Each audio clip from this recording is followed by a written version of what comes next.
ఈరోజు మనము ఎంతో హెల్తీ టేస్టీ అయిన కార్న్ చోలే కబాబ్ ఎలా చేసుకోవాలో చూద్దాం. దానికోసం ఒక కప్పుడు కార్న్ నానబెట్టి ఉంచుకున్న చోలే, అల్లం వెల్లుల్లి వేసి మెత్తగా పేస్ట్ చేసి ఉంచుకోండి. దాంట్లో 1 tablespoon salt, 1 tablespoon కారం, 1 tablespoon garam masala, 1/2 tablespoon jeera powder, తరిగిన కొత్తిమీర, ఒక 3 టేబుల్ స్పూన్ కార్న్ఫ్లోర్ వేసి వీటన్నిటిని బాగా మిక్స్ చేసుకోండి.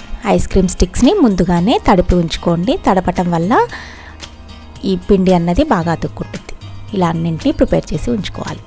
ఇప్పుడు ఒక ప్యాన్ తీసుకొని అందులో కొంచెం ఆయిల్ వేసి వీటన్నింటినీ షాలో ఫ్రై చేసుకోవాలి.